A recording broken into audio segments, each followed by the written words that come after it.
Yo, yo, yo, what up? This is Resistance from Planet Resistance Radio and PlanetXRecordsLLC.com. Got my co-host with me, VX, CEO of PlanetXRecordsLLC.com, and also my co-host of Planet Resistance Radio. Just want to give a big ups to everybody tuned in today. We have got an awesome show for you guys today.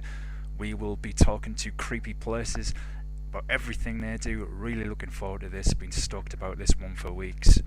Really fits in with the paranormal theme we've had going on as well. And as Halloween's coming up next Friday, it's just ideal. It's just awesome stuff. So I want to send a big ups to VX, big ups to Creepy Places. I'm going to hand it over to you guys for a minute or two, and then I'll join you. So what up, VX? What up, Creepy? No problem. Sounds good. Yes, sir. Yes, sir.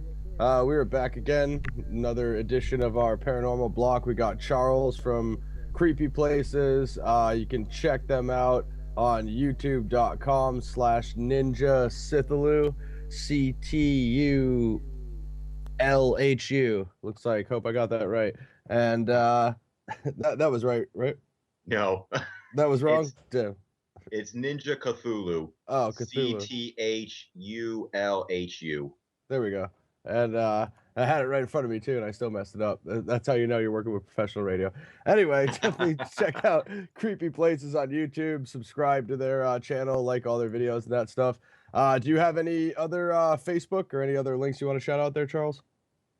No, I am on Facebook. We have a Facebook page just called Creepy Places of New England. If people want to go there and like it, feel free. Definitely. They can friend me too, but I'm like a big game fanatic on there, so if that drives you nuts, don't friend me. I'm sure they'll manage. Me and Gaz talk about that quite a bit on here on the show. So yeah, you guys have had your channel running for quite some time. You got a pretty good amount of subscribers and views on there. I came across you guys. I think I was looking up Blood Cemetery in Hollis or something like that, because I used to live like down the street from there. So I just wanted to see like what was out there, and I think that's how I came across you guys. And I watched a few more of your videos around New Hampshire and New England and stuff like that. Do you want to just like talk about what got you interested into that stuff in the first place, and how you had the idea or how you got started making the videos? Absolutely. It's kind of an interesting story. It happened back in 2009. I was watching a television show, Monster Quest. I think it was on the Discovery Channel. It's no longer on. And they had an episode on New England vampires. And Nice. a friend of mine, Steven, he does this show with me. We decided to check out these graves they talked about. And at first, it was just for fun. We weren't doing it for YouTube or nothing. We were just going to these places and taking pictures.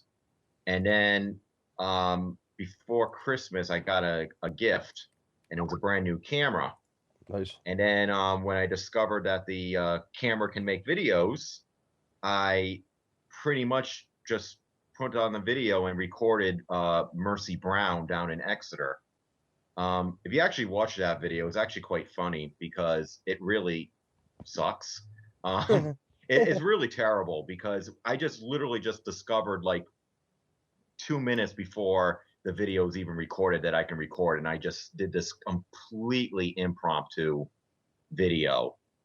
And we just started, it was mainly just a hobby. We would go to these places, record the locations, and then put them up. It wasn't really it took about a year or two before we actually started doing any type of paranormal investigations. And that's with the help of some friends of ours. Their name is Fran and John, and they taught us how to do all this stuff. And so we just kept on doing it. In the beginning, it was just Creepy Places of New England, and then we expanded to do Creepy Places Global, which is pretty much places outside of the New England area. But we keep going strong. Yeah, absolutely. Now, how did you guys come up with the idea to take it global? Did you just think, hey, we want to expand this, outside of our local area, or? Well, at first, because I started to travel more, And at first, we just called it Special Edition because it, I think the first one was like in Missouri. And we're like, well, we can't call it Creepy Places in New England because it's not New England. But then I kept traveling more, and so did Steve, and so it wasn't so special anymore. Um, so we decided, hey, let's just call it global. And I've returned, and I've been to Europe like 4 times now, and I've filmed stuff in like 4 different areas of Europe, and California, Georgia. Steven went to Costa Rica, so it just pretty much by accident because we just decided that we just wanted to travel. Yeah, that's awesome. I kind of started out watching the New England videos, obviously, because I'm from Southern New Hampshire and I'm in Mass now. And then I kind of started to check out some of the other global stuff you guys were doing, which is definitely interesting. I'm sure Gaz will have some more questions about that for you guys later when he comes back, as he's in the northern England area. Um,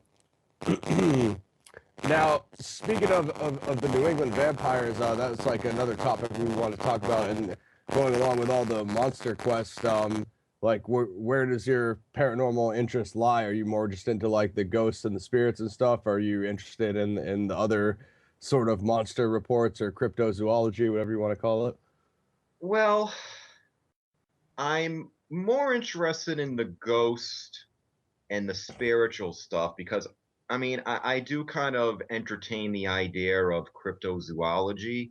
Hmm. It's just that I generally don't believe in the vast majority of these reportings of monsters. Yeah, Um, Kind of like Champy in Champlain, Lake Champlain in Vermont, or even the yeah, Loch Ness monster. I really don't believe they exist at all.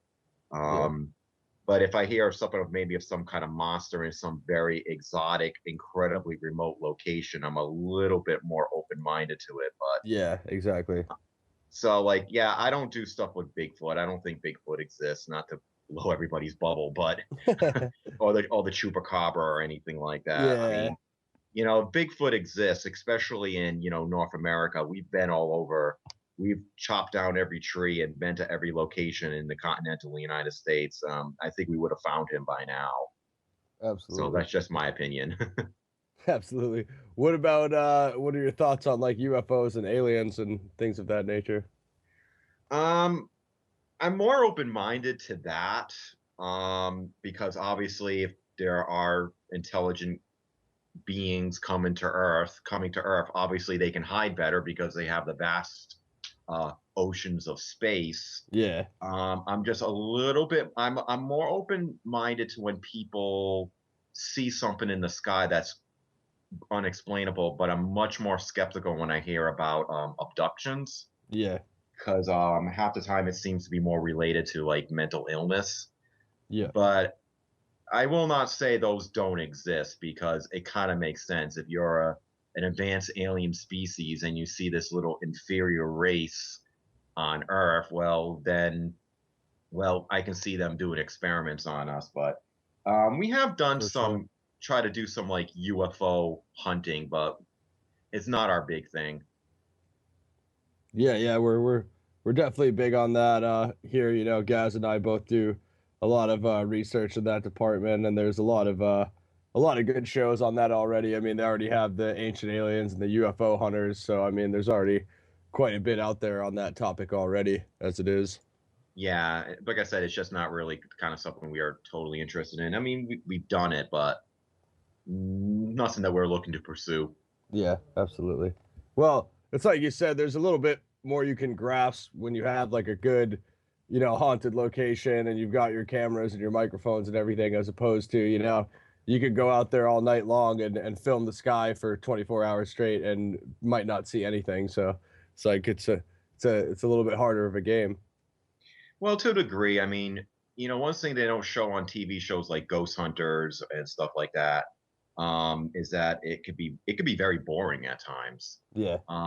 Like some of the videos I've put up, sometimes what I've recorded is like 6 to 7 hours worth of video and audio, and I'm not gonna bore my viewers with like me just standing in a room going, is there anybody there? for like 5 hours with nothing going on. Yeah. Or walking up and down trails in the woods for 3 hours straight. Yeah, exactly. Getting to and from sites. Yeah, absolutely. So I noticed there's like a pretty cool like historical element to the videos. You know, you guys usually do like some pretty good historical research when you cover a location and whatnot. As well as, you know, sometimes you put like pictures and stuff like that if you can find them. So like what is your interest in history and the paranormal, is that like intertwined, or is the historical site something that just like kind of brought you guys into doing this research? It more so developed later on. I've always been a history buff anyway, Sure. and sometimes, and the stories like with the vampires, the New England vampires, is historical too. So that is history. But and also, but later on when I graduated from college with my bachelor's degree in English literature, I gotten more interest in history. And I've kind of noticed with some paranormal shows and groups that history is either put on the back burner or what they present is completely false. Mm. And I've always had a desire to be a teacher anyway. So it's kind of like, well, I can be a history teacher too. Yeah, absolutely.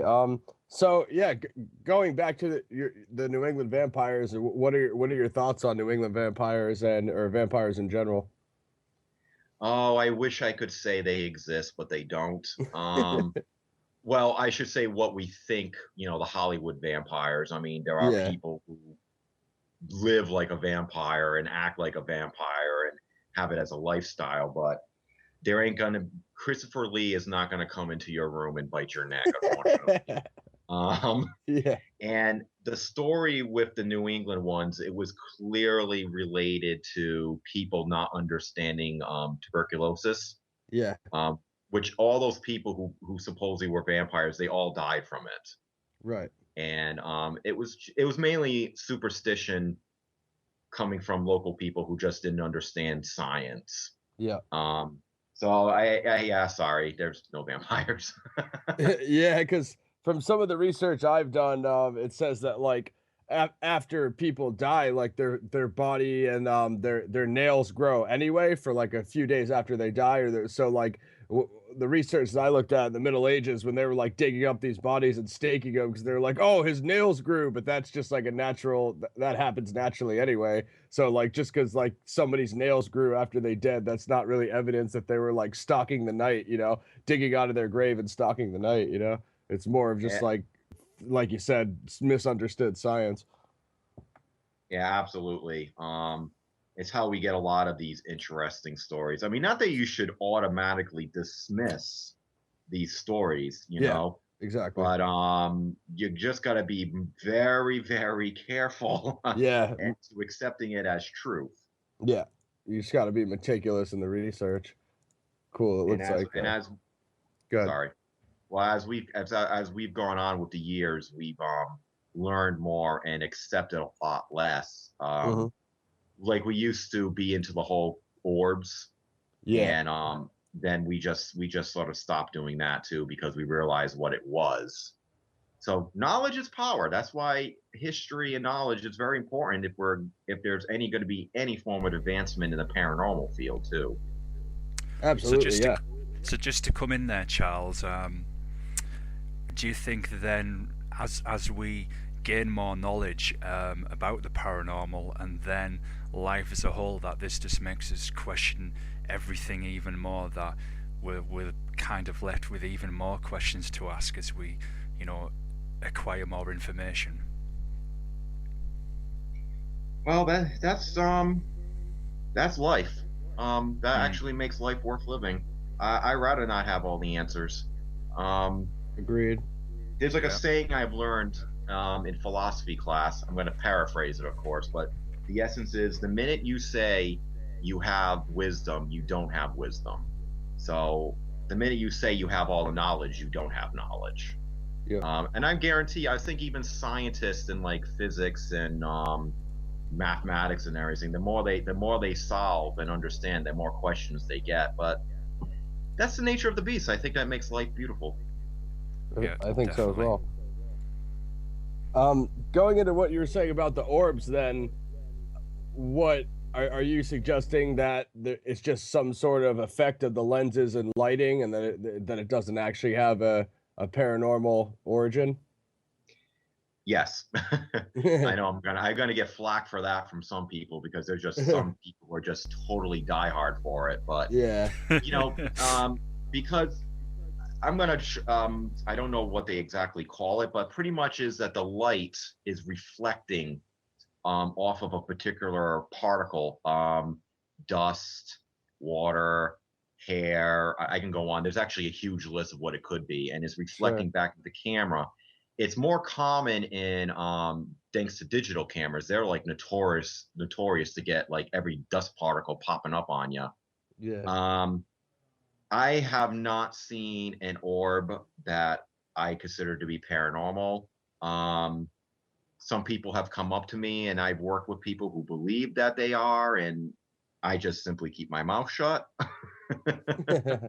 Yeah. I mean, it's their opinion. I think it's wrong, but it's their opinion. Um, but in actuality, I don't think orbs are paranormal at all. Not anymore. Like I said in the beginning, I did, but not anymore. Yeah. Absolutely, absolutely. So, going back to the history, what do you have, like, a favorite era or time of history that you're like particularly interested in? American Revolution. Nice. That the area between I would say between 1775 and 1783. I mean, Nice. I'm fascinated with all history, the Roman Empire, the Egyptians, the Yeah, Native American cultures, World War II. But for that sure. is my big. I'm a big fan. I'm like a Revolutionary War groupie. Yeah, I would say Yeah, the us same for too. me and Gaz. Gaz, do you Yeah, want me to definitely. roast the redcoats now or later? Not really, because it's Okay. kind of old after hearing it like It 7 years. and it is 10 minutes into this interview, so I should probably hold off for Charles' sake.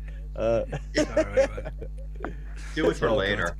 yeah, It's alright. exactly. See, It's says alright, the dude. American. We're only bitter because we tried the revolution earlier and ours didn't work, sadly. No shit. Yeah. No, that's awesome. I mean, we were talking about that a little bit with the War Wraiths documentary guys that I was telling you about, Charles. They did the Civil War, so we briefly talked about the French and Indian Wars and the Revolution and stuff like that with those guys. But that was pretty cool. I'll try to send you the link when the interview's over here, so you can check that out for I the would one they definitely did. love Just to check it out. Yeah, it's just pretty good. just to ask you this thing, quick, Charles, because we're history nerds as well, Yeah. particularly the same eras. Um, is there a particular paranormal case from an era of history, any of the ones you mentioned that you've come across that has really caught your attention and thought, yeah, I'd really like to look into this, or it was just a great story that caught your imagination? Anything particularly stand out to you? Oh, let me think. There was a place up in Coventry, Rhode Island. I forget there's a Coventry in England also. The Nathaniel Green Homestead. Nathaniel Green was George Washington's number two general, Nice. and that actually fascinated me to a point that I actually volunteered there and gave tours there. Um, it does have a haunted history to it, but the history of it is just far more fascinating. And as I dug deeper and deeper, the family of the Greens become more human and just incredibly fascinating. And it's this guy doesn't get enough credit for actually winning the Revolutionary War for us, particularly in the South. He pretty much helped liberate, you know, Georgia, North Carolina, and South Carolina.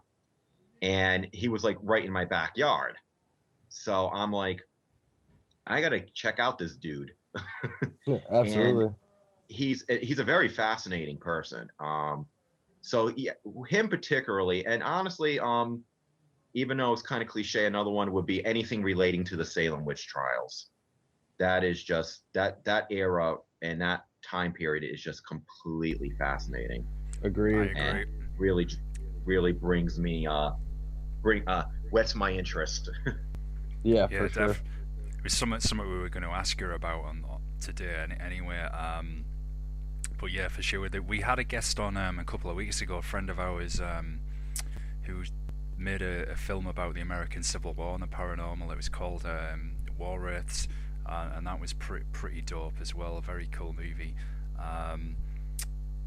Have you ever? I mean, it's a cliche question, I guess, but how many times have you been to Salem? And people have told us before that, you know, when they've gone there, that the atmosphere is obviously very eerie. There's you know, a lot of residue there. Can you perhaps just describe some of the feelings and your own thoughts on that as well? Well, I've been to you're particularly interested in Salem, correct? Yeah, Mhm. yeah, that's right. Okay. Salem, I've been there 3 times in my whole life. Despite that, it's really not that far. I was there like two weeks ago, and I actually brought a friend from England up there. Okay, In cool. terms of atmosphere, some people say that, it's eerie, it's spooky. I'm like, to me, it's not. For one thing, it's completely commercialized. Yeah, Right. exactly. Boy, we got 19 people hanged and 1 person pressed to death, and boy, people are making a buck off them left and right. Yeah, for real. Now, before I go on my further tirade, there is a lot of great history there. The House of Seven Gables is very cool. The Salem Witch House, the Sea Docks and everything like that. That's great, but I don't find it eerie at all. I find it just a very historical, if not overtly commercialized location Yeah, with people who Yeah. think they are witches, yeah. trying to sell you wands and pentagrams for like way overpriced. I mean, I Seriously. suggest people go. It is a great time, but I do not find Salem to be eerie at all, in my opinion. Yeah. Okay, no, that's cool. I have I'm a gonna get hanged, That's Yeah, all good, man. pun intended. Friggin', so yeah, we should definitely try to break Salem down. I mean, I come from like a hip hop background. Gaz comes from like a punk rock metal background. So this is kind of like something a little bit we're doing, different with this paranormal topic. We have done shows on ancient aliens and Yeah. other interests that we have in different kinds of ancient history and alternate history and things. But just to like kind of bring the average person up to speed, we should definitely spend a few extra minutes and analyze Salem. So part of it is the fact that the original Salem village is not where the city of Salem or the town of Salem is today. A lot of what happened in those times, those original times, was like Western Peabody now, and also Danvers. So I Yes, think Danvers particularly. a lot of the original Salem village was in the Danvers location. So it's kind of like what Charles was saying about the over commercialization. It's like, yeah, okay, that town has the name Salem, but where the exact town lines fall, from back then to now, it has obviously changed over hundreds of years. One thing I wanted to ask you was, I believe there's this book where the author's hypothesis is that they thought at the time there could be a hallucinogenic strand in the bread or the wheat that they were ingesting at the time. Have you Yes. encountered that theory at all, and what do you think of that? Yes, I forgot what they exactly call it, but it was supposedly some type of like almost like LSD type Yeah, infection. I believe it was exactly. from rye, Yep, I think that's but right. there is a problem with it because it's supposed to be like kind of like it comes on randomly. Yeah, But now I might be wrong on who it is, but I'm pretty sure it was Rebecca Nurse when she was on trial. It was either Rebecca Nurse or Bridget Bishop, I think her name was. Mm. And they came back with a not guilty verdict. And then all of a sudden, the little bratty girls all of a sudden went into this little hissy fit. Yo, welcome back to Planet Resistance. Sorry guys, we just had a Skynet attack again, so we had to go to a track break. Anyway, this is me, Resistance, from Planet Resistance Radio on PlanetXRecordsLLC.com. Got my co-host with me. Got my co-host with me, VX CEO of Planet X Records LLC.com, and we have Charles with us from Creepy Places. Big up, guys. You guys were just talking about Salem, so do you just want to go into that again, just to do a little bit of a recap for anybody who missed it? Yeah, so we were just talking about various theories of what could have been the cause of the origin of the Salem events. And, it's well known and common knowledge research at this point, if you're from New England, that these young girls claim to be having convulsions. And there was all these different theories that were expressed at the time and after the time, such as that it was possession and sorcery. And that's where we kind of, came to all these witch accusations that we were speaking about earlier with Charles. The first one we were talking about was the hallucinogenic rye infestation. And then right as we kind of lost our connection there, I was asking Charles about ley lines. And we were talking about the connection to the ancient megalithic architecture and all of that stuff that the ancients used to build their temples and structures on ley lines.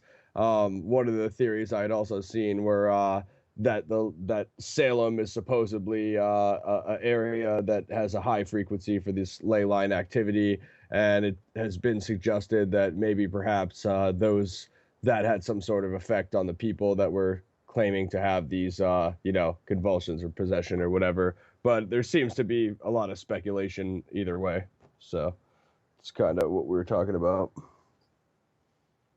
And they kind of leave out the note that it was just probably scapegoating more so than anything.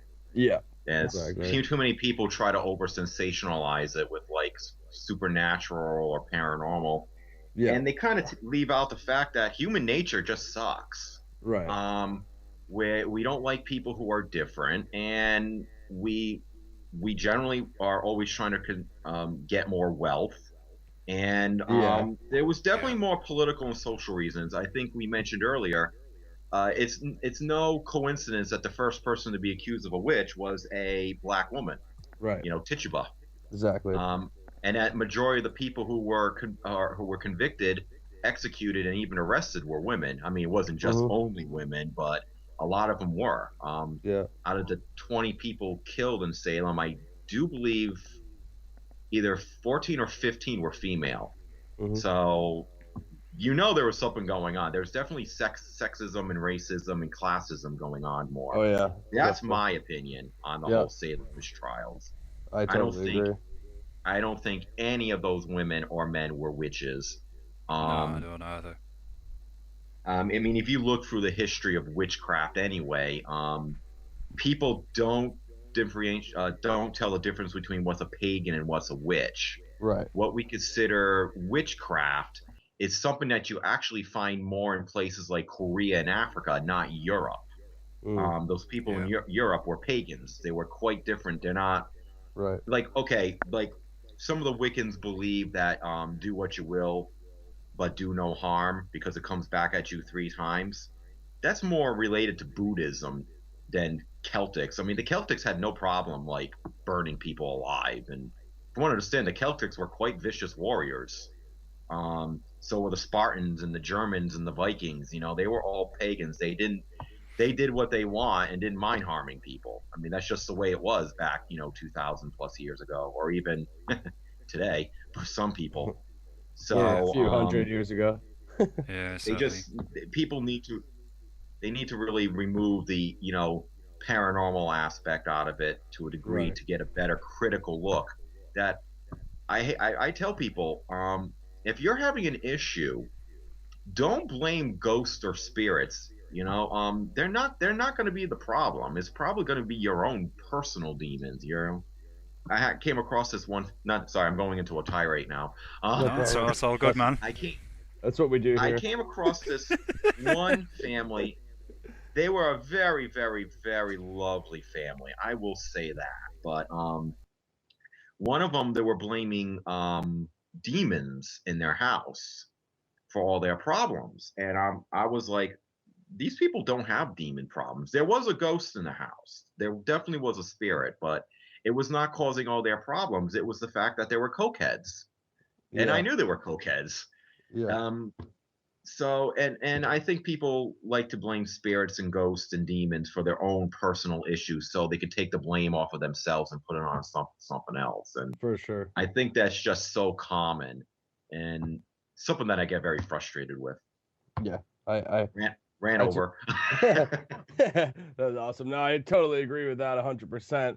And again, going back to the Salem, you know, the biasness of the trials, and a lot of it were people right off the bat who didn't go to church, and it was like basically anything that they could hold against them. You know what I mean? That was outside of the norm, like basically what we were saying. And go ahead, Go on, guys. VX. No, go on, man. Yeah, well, no, I pretty much made my point. It's just that they were scapegoating everybody that wasn't fitting into their little. And then besides the political and the social atmosphere, there was also an economic element to that as well. Because after they were, you know, scapegoating someone and getting them set up for these biased trials, then they were taking their land and, and you know what I mean. So it's kind of like when you're getting Absolutely. someone in that position Yeah. just to take their land and their possessions, it's like wow. Well, Well, look what happened to Giles Corey. Yeah. That's why he didn't do a guilty or a not guilty plea, because he knew that if Yeah. he was to do that, he could leave it open for his land and property to be taken away. But Exactly. because he was executed without entering a plea, the law stated that the land stayed in the family. The guy knew what he was doing. He knew Yeah. what was going on. Yeah, there's no way out. Trust me, though, I'd rather be hanged than pressed to death. But Yeah, that's what I was gonna just say. me. He was the one that was pressed to death with the rocks. yeah. What were you it's- saying though, guys? Well, I was just saying it's I totally agree with both of you, because it's even a case of like you guys said, if you didn't fit in, they thought, right, we want rid of this person. Well, accuse them of being a witch. You know, it'd gone on in Europe. You had that very famous witch hunter's Bible, as it's nicknamed, where people were taking that and then going around like they've got some authority.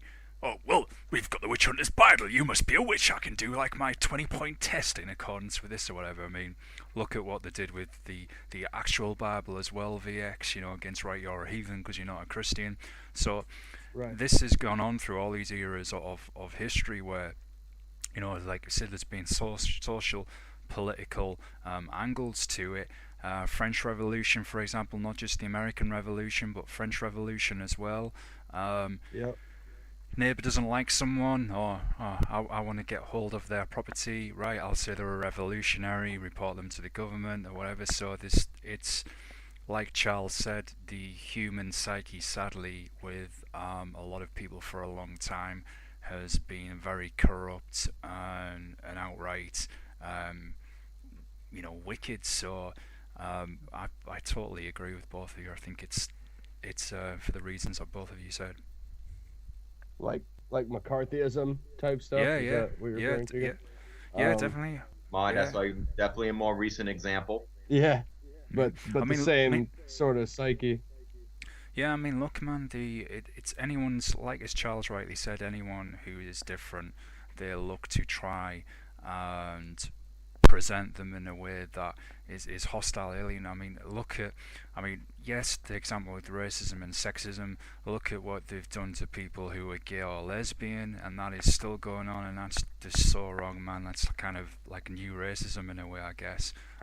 So it keeps happening. Yeah, Yeah. it's same feeling, just different people. Right. Yeah. It's like there's a new target every era, but it's the same kind of negative energy. Yeah. You can definitely see that happening.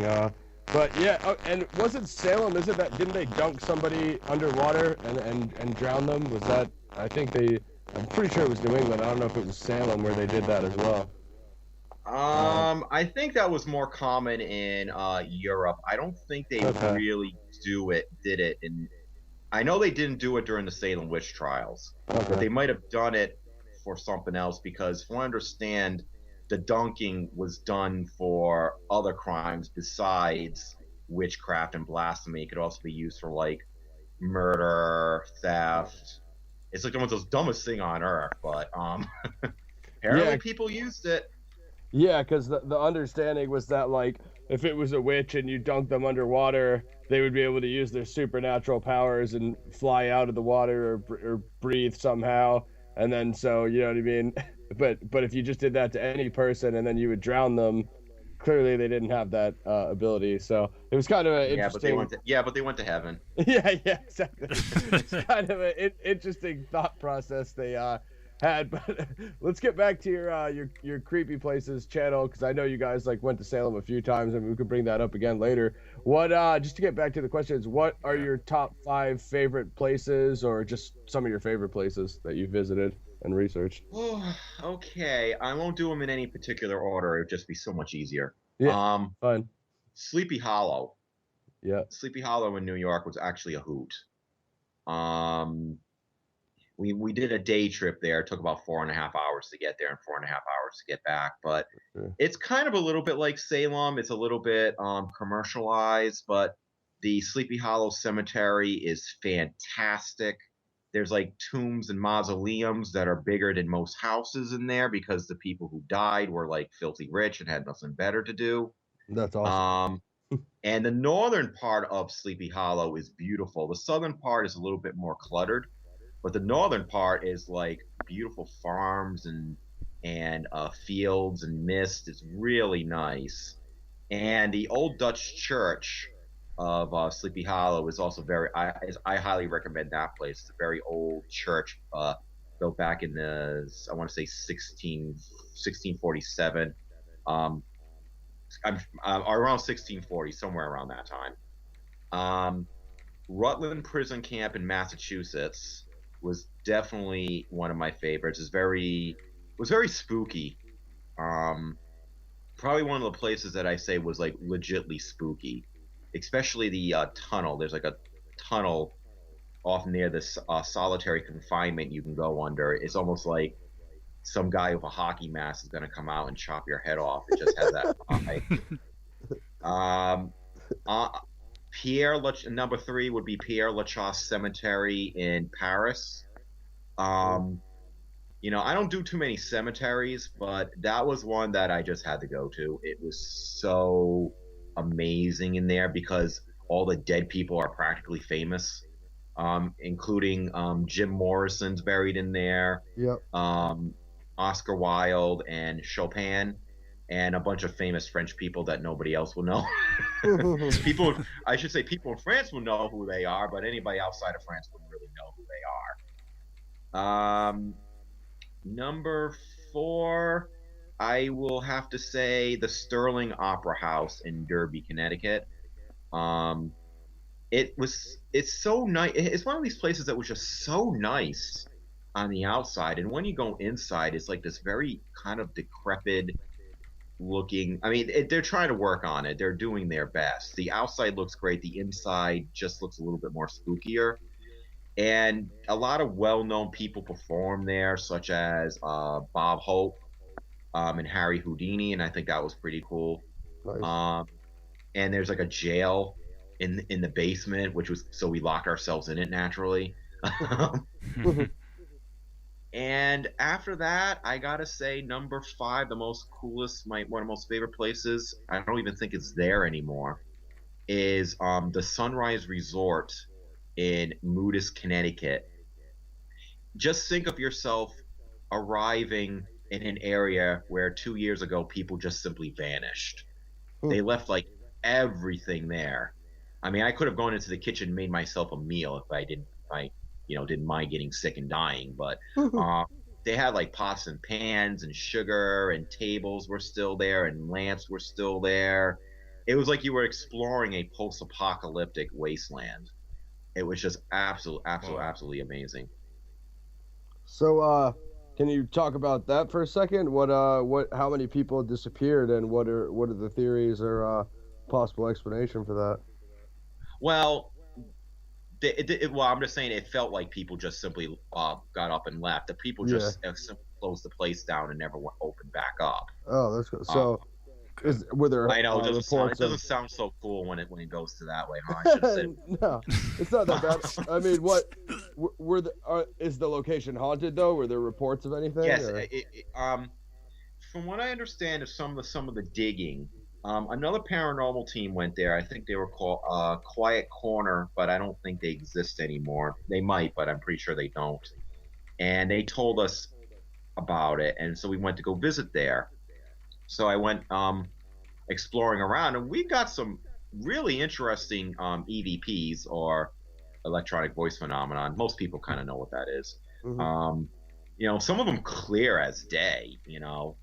Um, and especially in the underground tunnels that led to the swimming pool and the changing room area, we caught some like really fantastic EVPs down there. But supposedly the rumor is that why it's haunted is the original owner who actually opened up the resort committed suicide. Mhm. Now, I try to dig as much as I can, and I did find an article that stated that the owner did commit suicide, but I could not find an article that said if he committed suicide on the campgrounds. Right. But supposedly that's why it's haunted, that it's from the owner who killed himself.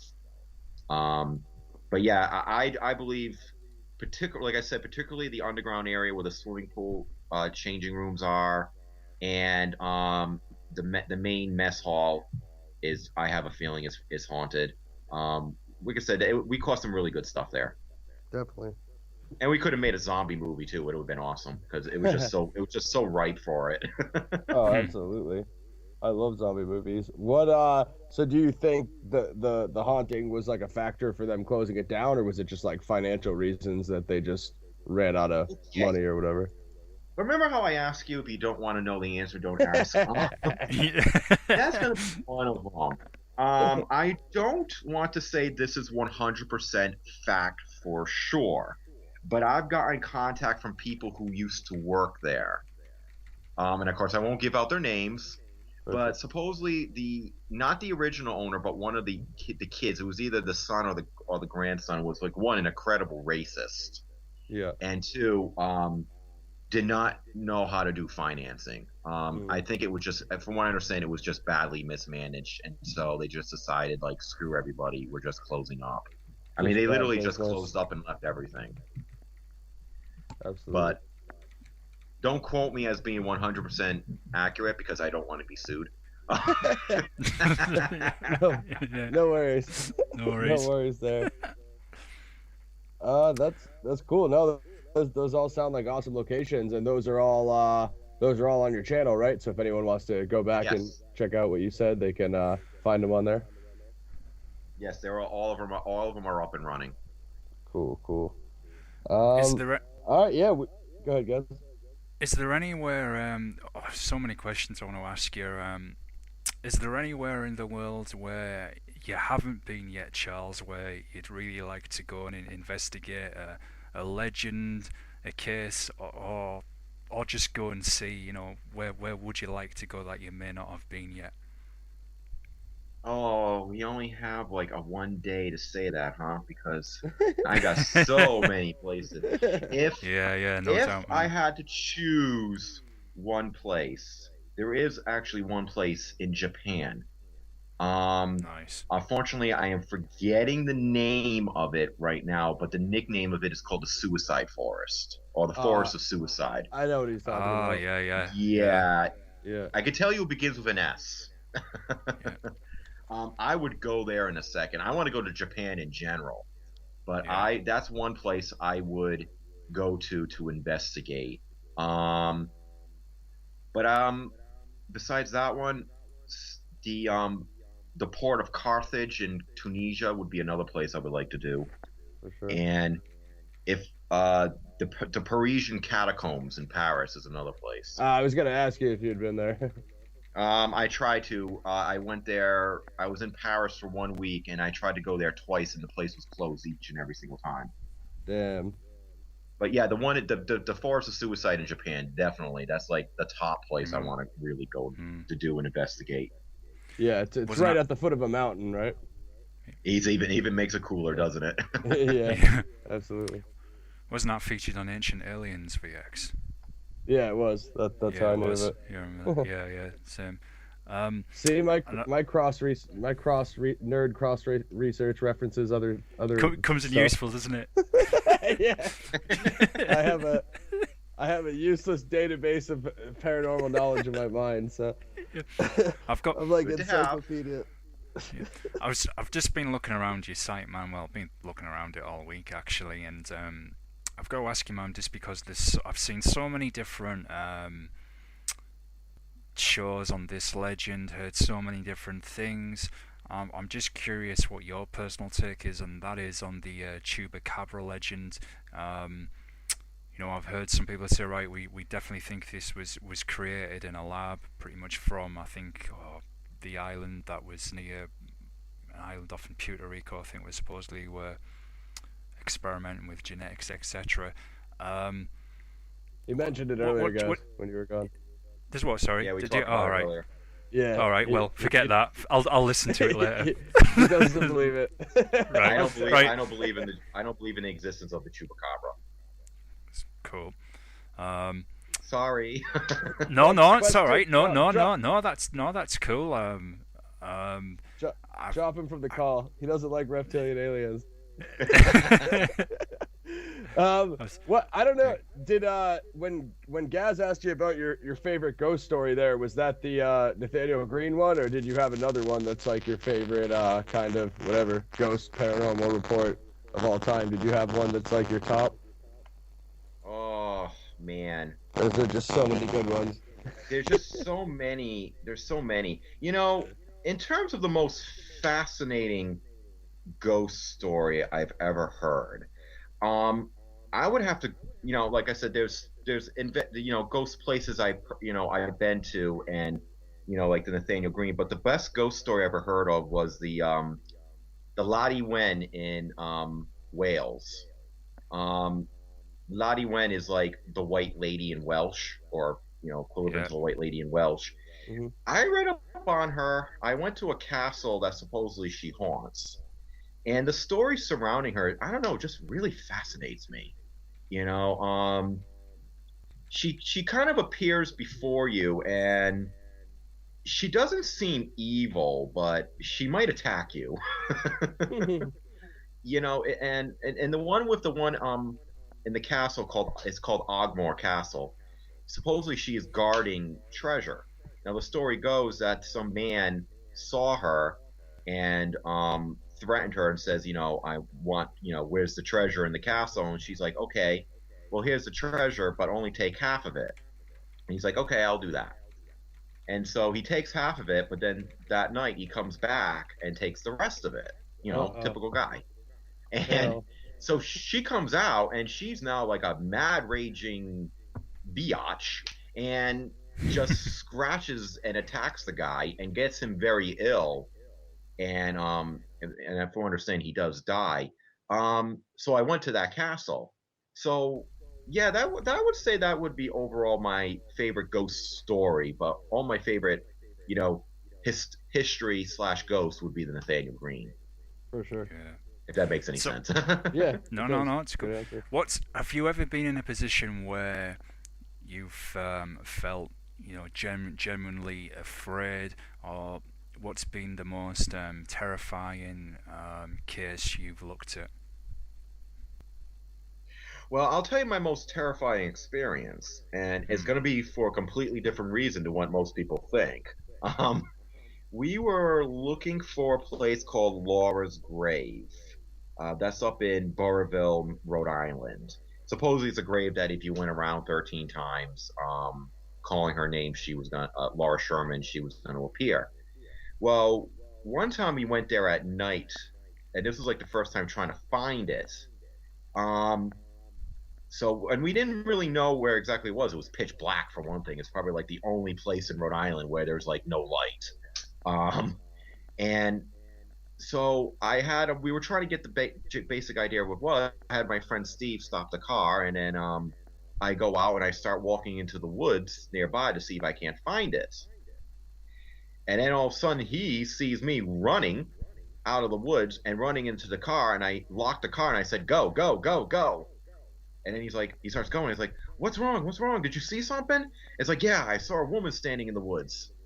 And he goes, oh my gosh. It was like, really? And it's like, yeah. The scary part is I wasn't sure if it was alive or dead. But if it was, I can handle it if it was dead because at least you know why it's there. But if the person was alive, standing in the middle of the woods, staring at me, that's freaking spooky. Yeah. I had incidences where I was investigating and I came across other people. I find them more of a threat than any spirit or any kind of entity. Because if a person's out in like an abandoned hospital or something like that, they're up to no good. Yeah. So your life could be in danger. That's why I tell people if they're going to do investigations, get permission, go with a group, and let somebody know where you are, because you can be putting yourself into danger. For sure. But in terms of ghost, I don't know if that, by the way, if it was a ghost or not. By the way, Okay. like I said, I'm more scared thinking it was an actual person just standing here. Sure. But in terms of like a really scary place, Elder Blue Cemetery up in Cumberland, that's a very frightening, a very, very spooky cemetery. I went in there one time and I got so spooked that I made everybody leave. And it wasn't like anything was happening. It was like you got that, you got the bod vibes, man. It was like you just got that. I'm just too damn uncomfortable, and I wouldn't have them point the lights up on the hill. I just didn't because I was afraid something was going to be there, and I that was the only time I really ever gotten frightened, and I'm pretty sure it was spirit related. I just think the spirits just did not want us there, so they made me incredibly uncomfortable, and they did such a damn good job. Yeah. We lasted 10 minutes before I had everybody leave. I just could not stand being in there. For sure. That is probably one of the scariest locations I've ever been to. Anyway, is Elder Blue. What I say? So, what are your thoughts on some people say it's not a good idea to disturb the spirits with cameras and lights and whatnot. What are your thoughts on that? Personally, I find that if they don't like you disturbing them, they'll sure hell let you know. For sure. And because I find the vast majority of the time they either ignore you or they just simply don't mind it, because some of them seem to the ones at Nathaniel Green love the attention. Oh my gosh, they love attention. And other places too. I don't think there's really anything wrong with it. As long as you treat them with respect. Yeah. Don't be like, hey, Mrs. So and so, I heard you were a big hoe bag. That's not very cool. Not a good first impression. Yeah. If you treat them with respect, they're not. I don't think there's anything wrong with it personally. I think people who are just complaining about it they need something to complain about. Yeah, definitely. I would agree. So, as far as ghosts and apparitions and spirits, have you guys captured anything on camera, or have you seen anything off camera that you thought was unusual? Yes, we did. This happened a few years ago, in a place called St. Anne's Arts and Cultural Center up in Woonsocket, Rhode Island. Mm-hmm. By the way, we've been to a lot of different places, so I could just shoot out names left and right of places. This was, like I said, about 4 years ago. I went into the basement because I was to look for people who might be in there. We were about to start the investigation, so I had to be sure there was nobody in there. So I looked in the back area. So I'm walking back, and then I kind of get this feeling that I'm being watched. You know that. I mean, everybody's gotten that feeling one time or another. Oh, yeah. So I turned around, took my camera, and took a flash, but I didn't look at it right away. And then when I looked back at it, I saw that there was a person or a really dark figure standing behind the counter. Clear as day. I mean, you can almost see like a nose, mouth, and eyes too. And that was probably like the only time we've ever caught an apparition on camera, or any type of photographic evidence. It even got published in the book. That was kind of cool. Nice. but I've had a few where I've actually witnessed it. One time I was at the Nathaniel Green. I was typing in the code to open up the museum, and then I looked towards my right into the dining room area, and there was a gentleman standing in there, dressed in like 18th century apparel, and he had like long hair. The funny thing about it is, I think I scared him. I don't think he scared me, because the gentleman kind of noticed me and almost like shook his body and freaked out because like I saw him and then he disappeared. I could take that to a claim of fame. They can write that on my tombstone: only person to scare a ghost. You know. That's actually awesome.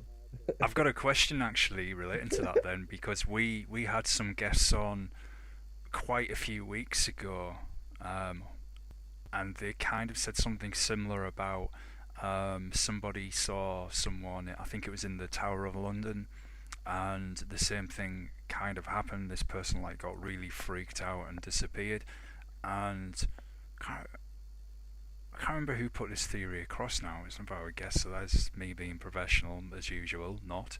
But what somebody said was, and I just wondered if you'd come across this answer before. Somebody said to me and VX that they believed that this was somehow them kind of like looking back in time at that era, and those people so, thinking, you know, what the hell's that? You know, so it's the whole kind of residual effect theory. Yeah. Yes. Yeah. So. Okay. Yeah, I think I know what you mean. Yeah. There's two different ones. Residual haunting, which kind of related to what your question is, and something else called a time slip. Right. Residual hauntings is sort of like you seeing something from the past, like seeing something that happened 200, 300, 400, 1,000 years ago, or even 10 days ago. It's like a replay. But the thing is, they don't interact with you usually. However, a time slip is sort of like, you know, quantum physics. Gotta love it. They can really mess with your mind. Yeah. It's sort of like the idea of when time and space bends. Yeah, people think the paranormal's weird. They don't study quantum physics. That's Yeah, math is the weirdest thing of all. Yeah. In which, because I've often wondered that myself, if I actually like saw something from the past, but like literally, like I literally was like watching something that was from like a TV screen from like 300 years ago, and he saw me and freaked out.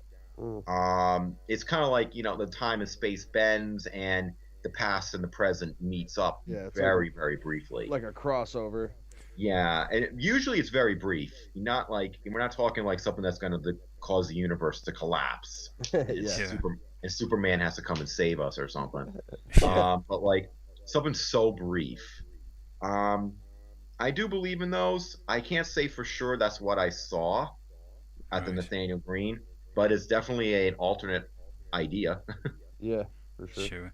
Because you've said, VX, you've told me a few times, like, you know, people in Boston have seen, like, you know, soldiers from the 18th century, either British, continental, or, you know, farmers from that time as well, come up to folks and ask them for directions, and then they've realised, like, man, that was like some dude from the 18th century.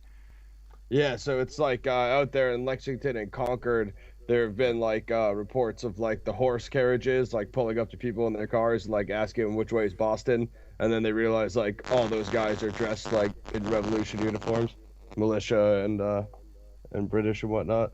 Yeah, so, I've heard a lot of those.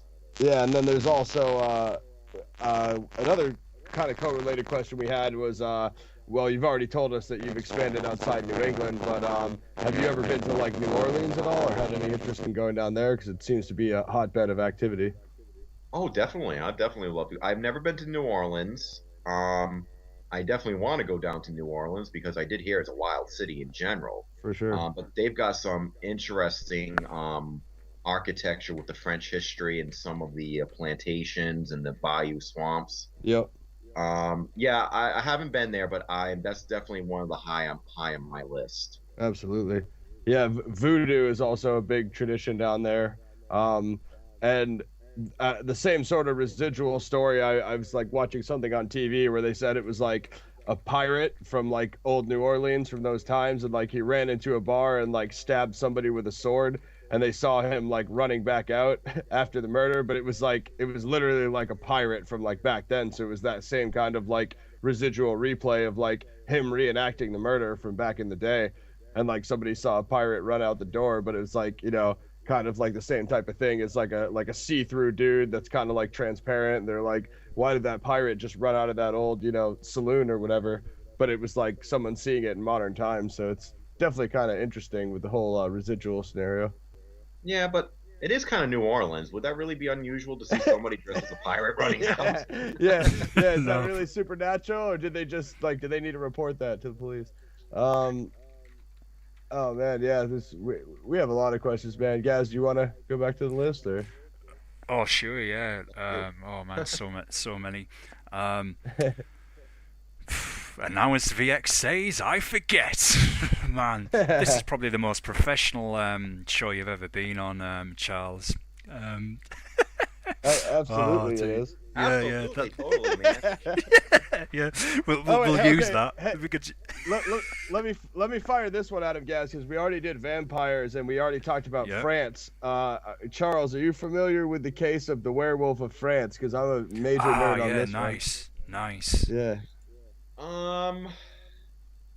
You're talking about werewolf. You're not talking about the wolves of Paris, correct?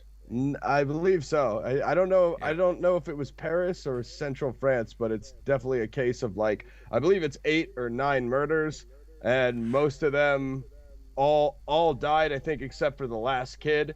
And then when that kid reported that like he got grabbed by it, he said it was like you know, like a man's body with a wolf's head. So he said it was like his report, the only survivor of the incidents, his report was like that it was a werewolf. Oh, okay. Yeah, I've heard a few of those throughout. I think they were Yeah. kind of common in Europe. Yeah. I was thinking of the one that happened in the 15th century, and that was actually a pack of wolves that was actually loose in Right. Paris, and they end up killing like 8 to 10 people. Mm. And they were all killed actually outside of Notre Dame Cathedral. But they were not werewolves; they were just regular wolves. But I have heard, I think there's a few in Germany of like the wolf man killing kids particularly. Right. So what are your thoughts on the werewolf you know, lycanthropy, if you will? Are you kind of the same thought as you have on vampires, that it's like unlikely, or? Unlikely the way that people think of it, because you Yeah. know I can walk down the street of West Warwick and I come across people that look like a wolf.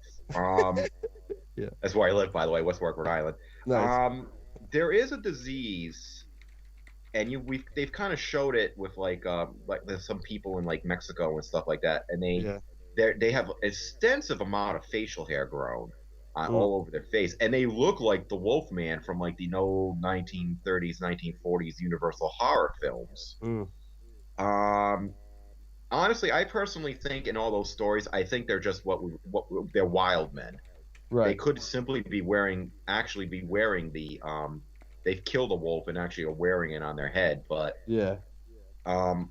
you know, I've seen wild men around here, and they are really scary looking.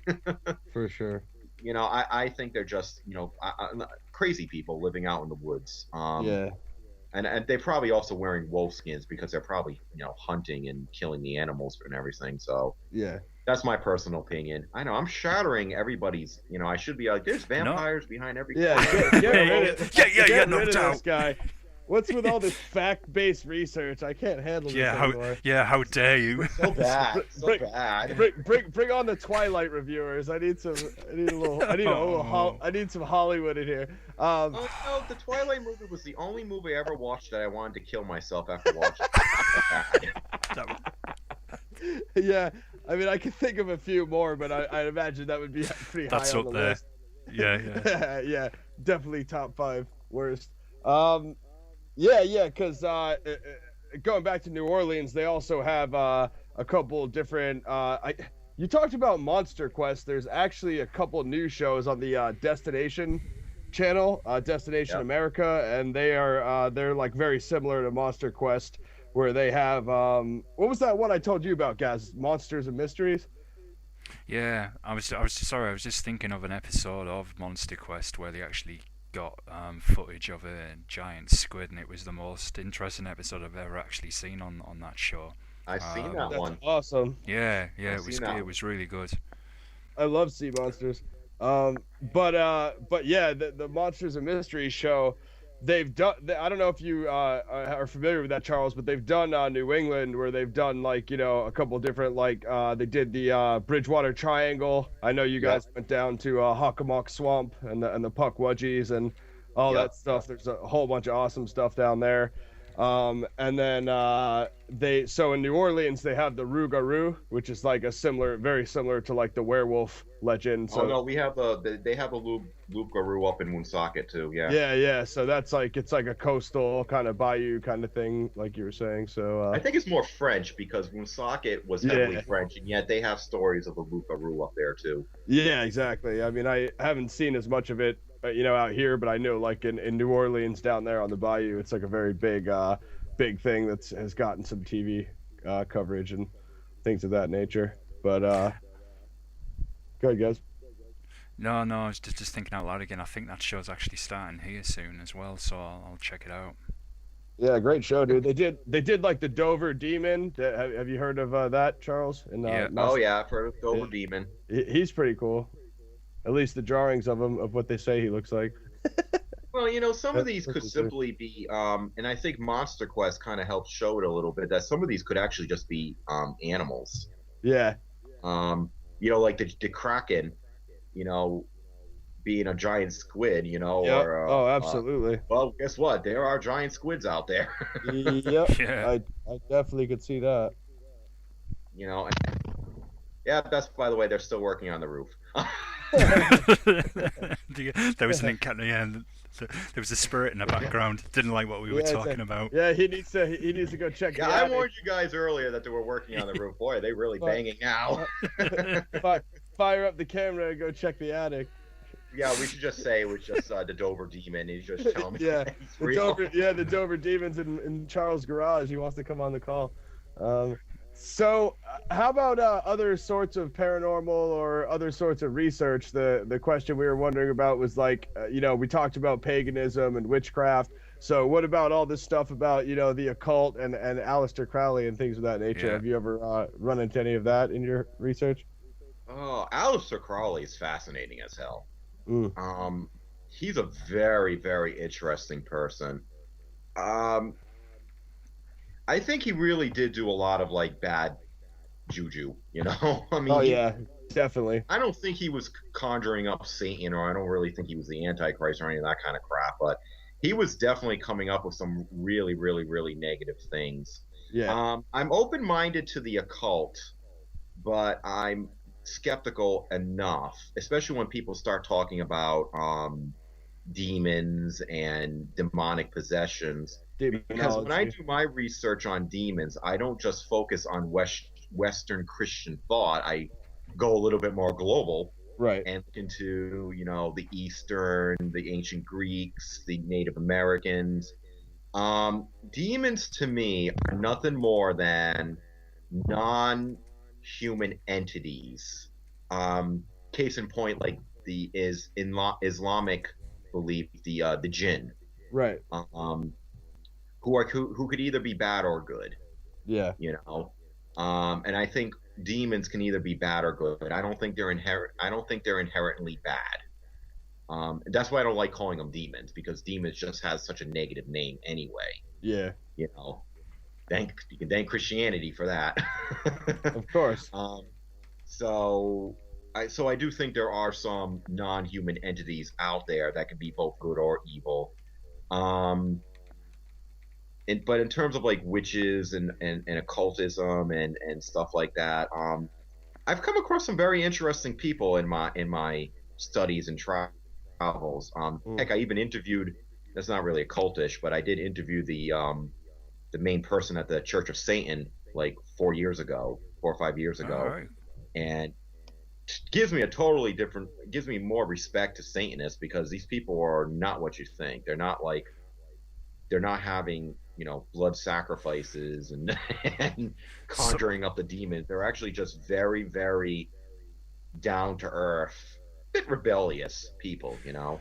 Mm. It, I might have come across one quote unquote non quote unquote demon. I don't think it was bad, but people call it it's a demon. It was kind of like it had like four legs and had like horns on his head. It was kind of like a dog with horns, only with a longer neck. But it was not bad. It just was just there. It was just doing what it wanted to do. So yeah, but that was like the only ever time I ever came across a non-human entity. so Whereabouts did you encounter that? I can't give out the name there because it was in a holy area. So Okay. the church folks might not appreciate it. Right. Yeah. Right. It was in Rhode Island though. It's in Rhode Island. Okay. I can tell you that. That's okay, cool. okay. Good guys. So you said you interviewed somebody from the Church of Satan a couple of years ago. This is again, I'm just shooting this out there. We do this a lot on the show, so it's very laid back and free flowing. Have you come across the Satan conspiracy before, where it's kind of an argument that says, look, Satan wasn't this bad dude that has been presented in history.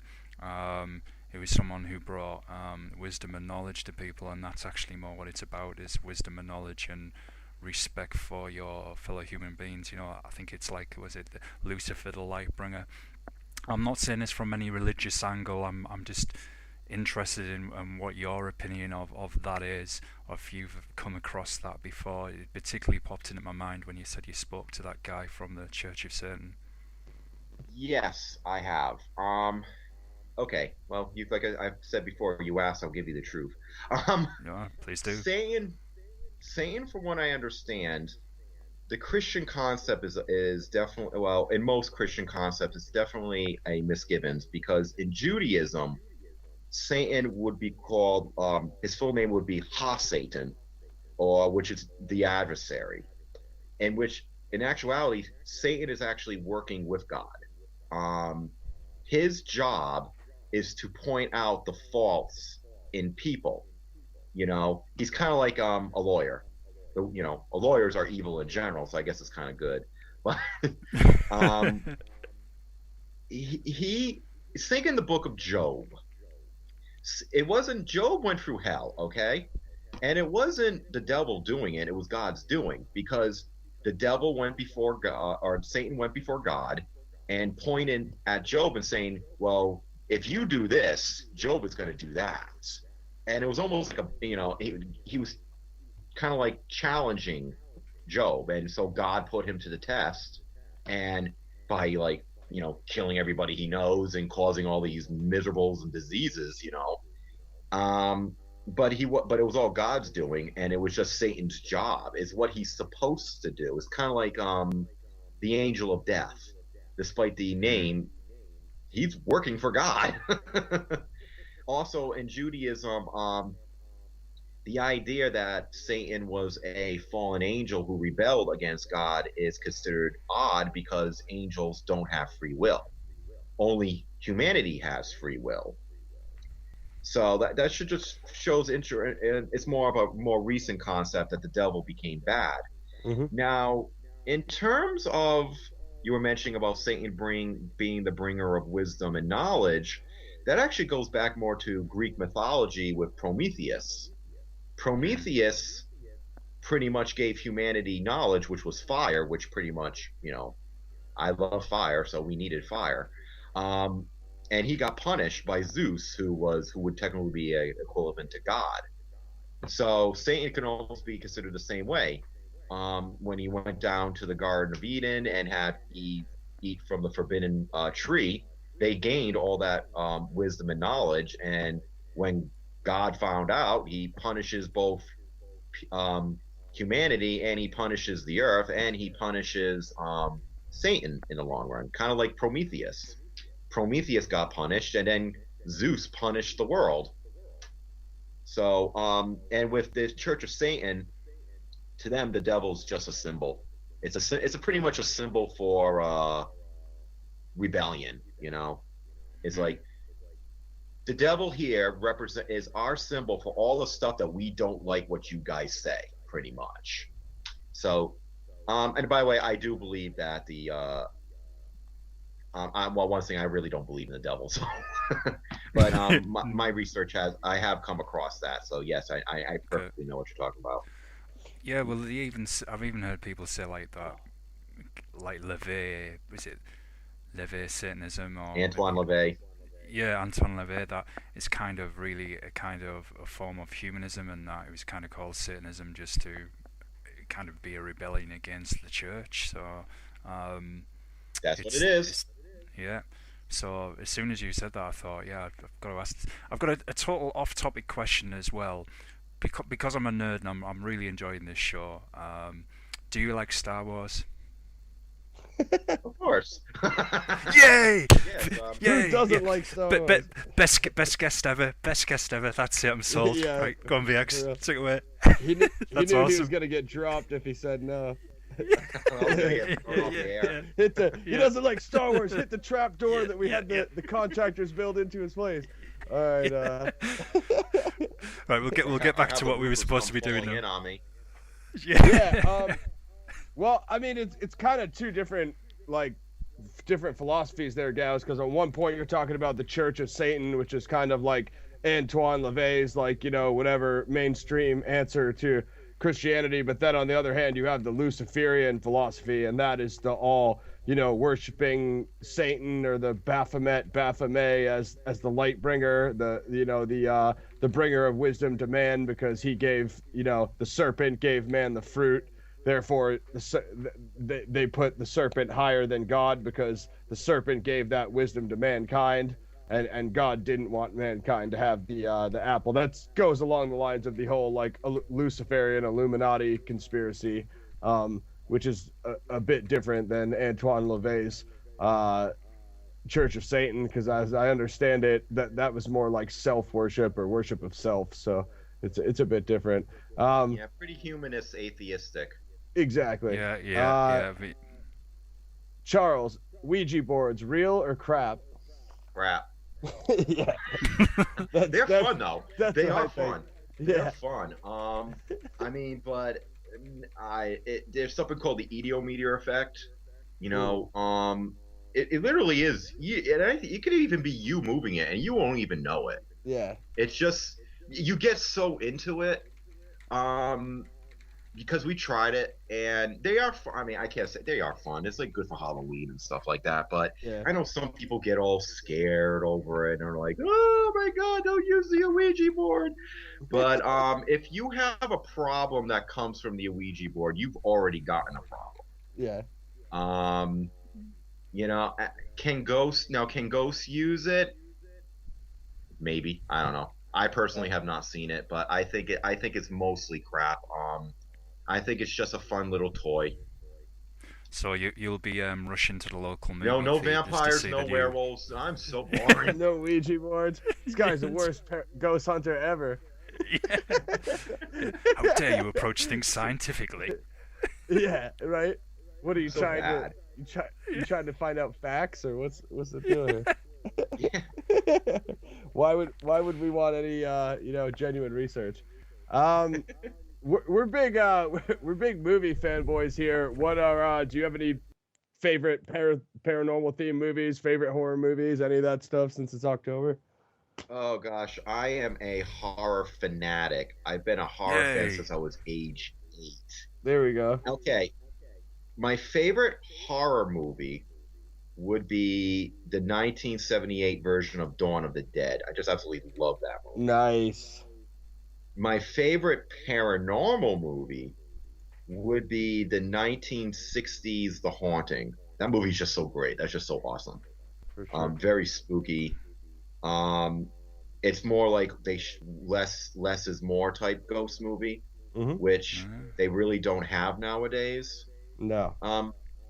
Paranormal Activity kind of does that, and so did the Blair Witch Project. And I actually liked the Blair Witch Project, and I liked the first 3 Paranormal Activity movies. I didn't like the other 2.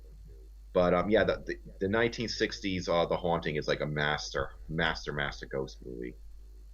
Okay, let's do Let's do Dawn of the Dead because I'm a huge zombie fanboy and I can do a whole separate show on this topic. We're big roasters of remakes here. How did you feel about the Dawn and Sorry. reboots or anything of that I'll mute nature? out.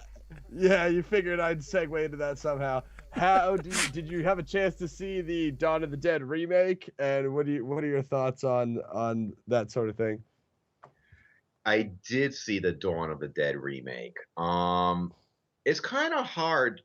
You know, if that movie was not called Dawn of the Dead, I think people would have liked it better. Because as a zombie movie, it was actually pretty decent. Yeah, I didn't mind it.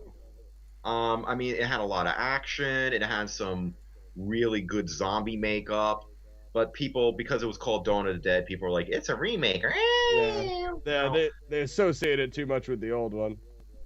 Yeah, and you can't. And I got to say, the person who did do the remake is Zack something. I forgot his name. Zack Snyder. Was it Zack Snyder? I believe so. Yeah. At least he understood that if you're gonna do a remake, don't make it so much like the original that it's just like, why did you even do the remake? Yeah. It was so different, yet it had a lot of little homages to the original that it actually was a pretty decent remake.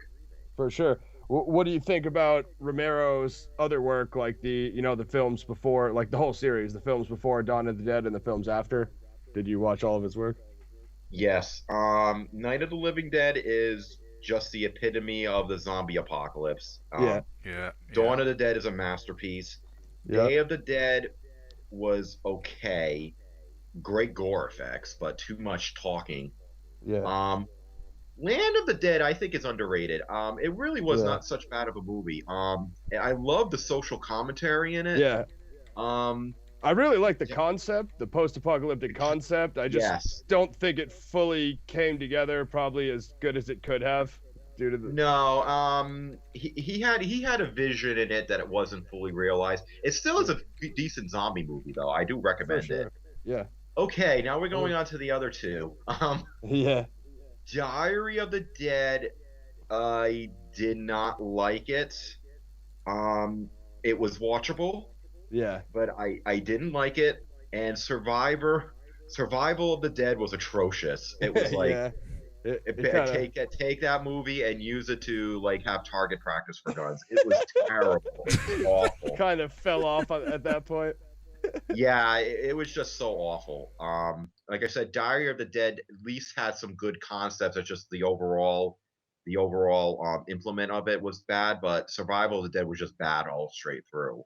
Yeah, I'm definitely a huge zombie fanboy. Now, Night of the Living Dead alone has multiple versions, correct? There's black and white, and then there's like the color remake. I don't know if Romero did both of them. Do you have a preference over which you like? Black and white. Yeah. The black and white version is much better because the color.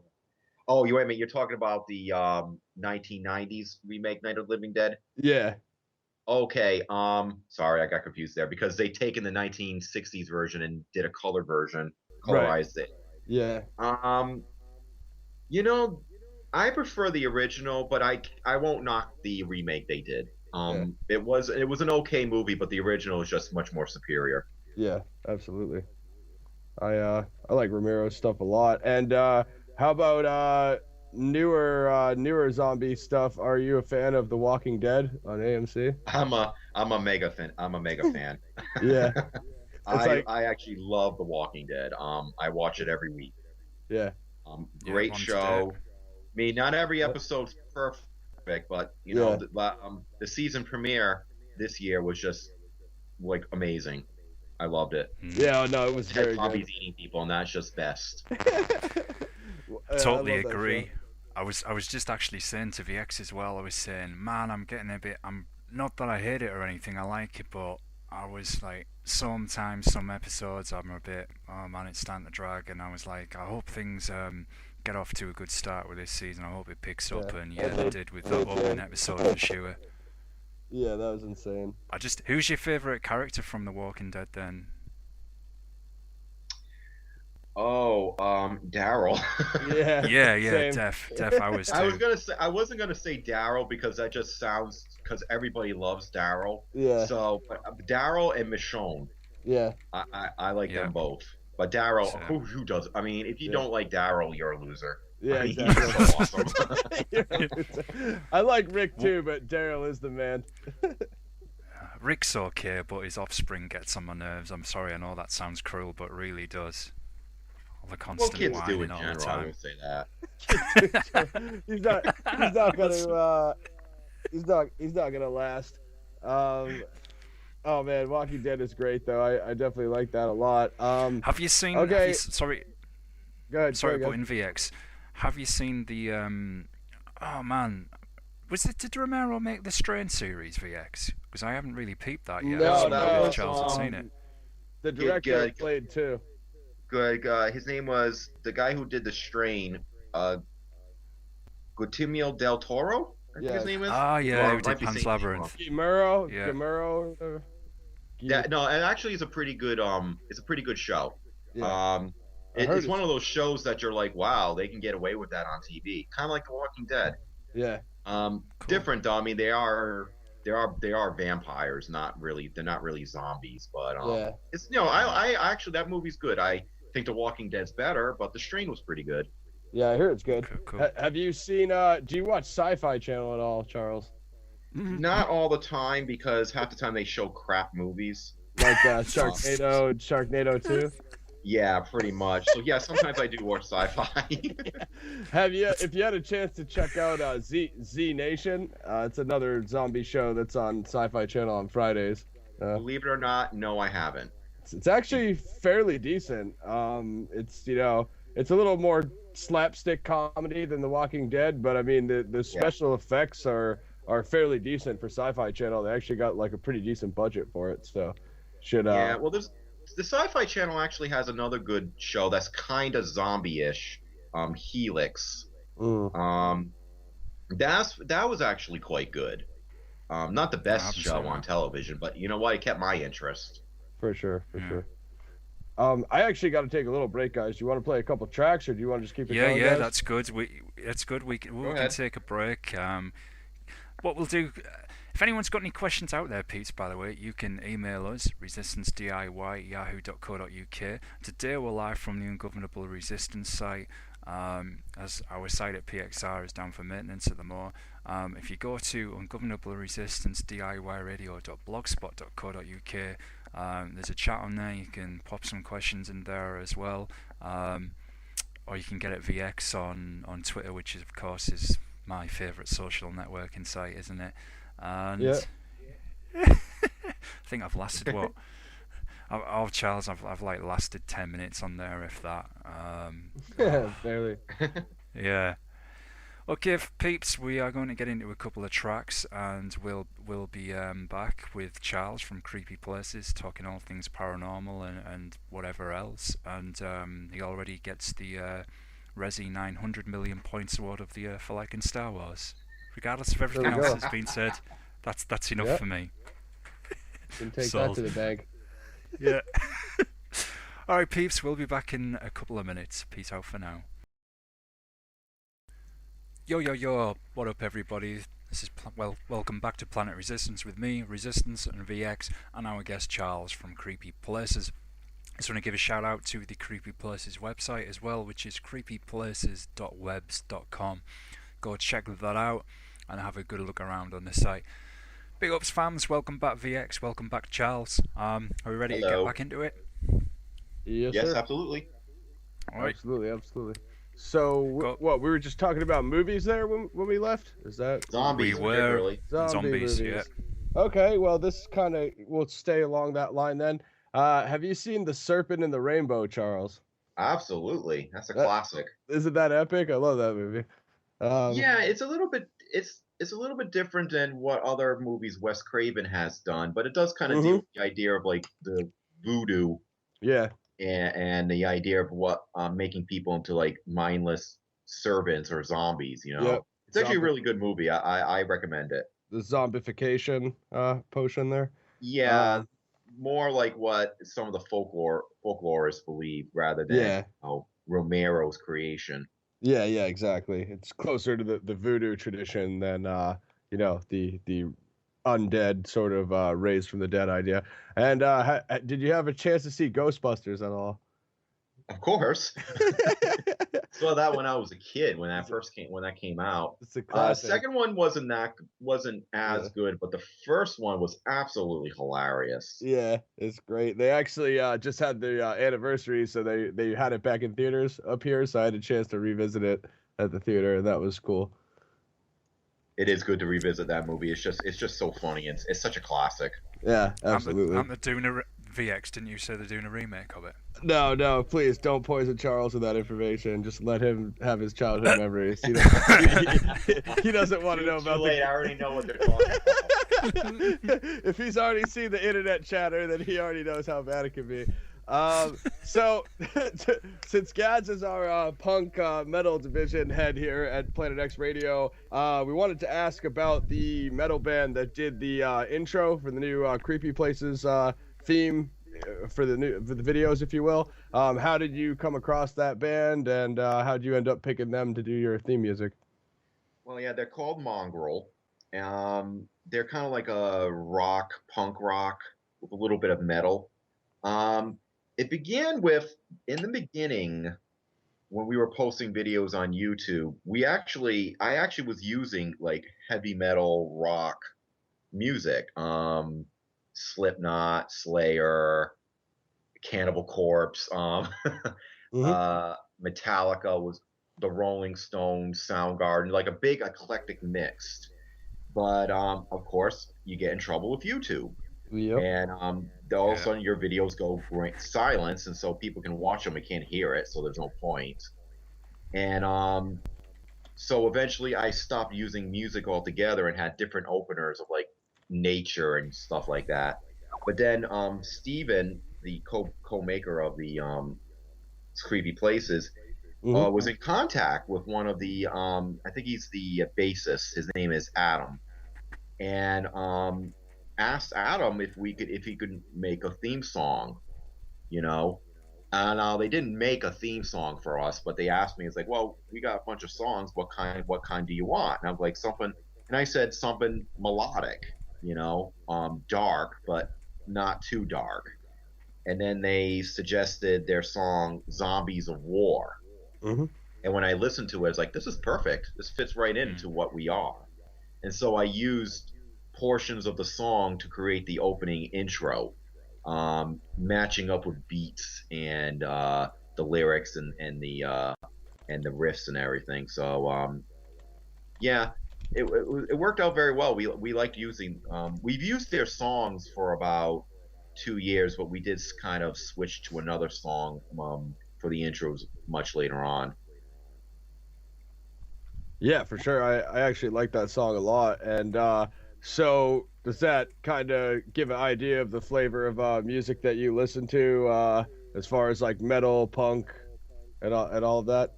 Oh yeah. You look on my iPod, it's Slayer, Metallica, Megadeth, Anthrax, Marilyn Manson, Nine Inch Nails, Korn, Slipknot, System of a Down. Sure. Some Very mainstream metal, ones, and then ones that are not so mainstream, much like Mongrel and I'm totally blanking, the Agonist. Some bands that are not as mainstream. I like anything that makes my head bang and makes me want to go punch the wall. There you go. Gaz just made a new friend. Yeah, he had me at Star Wars, man. It wasn't exactly hard to do, was it? He had you at punch the wall, looking at the punk rock mosh pit. So do you and Steve like follow a lot of the like Rhode Island, underground metal scene out there, Charles, or just whatever you kind of come in contact with? More like whatever we come in contact with. Steve, my friend Steve, is not so much into that kind of music as I am. He's into rock, but more softer rock. I'm into more like the metal. Sure. I mean, there's a few local bands that are kind of interesting. And then there are a few that I've listened to, and I'm like, really, these people actually got an album released. Though the title, it's like one of those groups that the titles of their songs are absolutely hilarious, but the music sucks. Yeah. Yeah, like comedy band.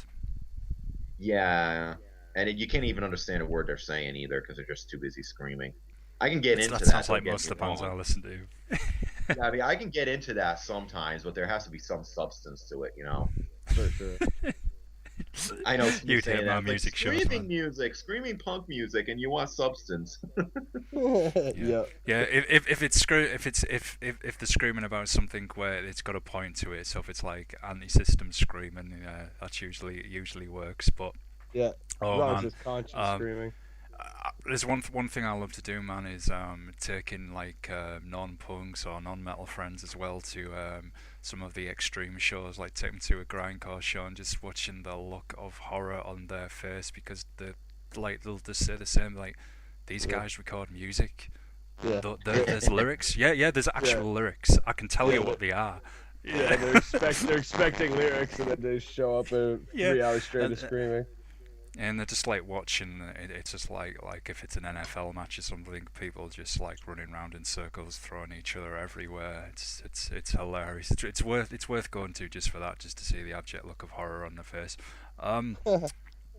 Going off music for a second, Charles. Will be more than a second probably.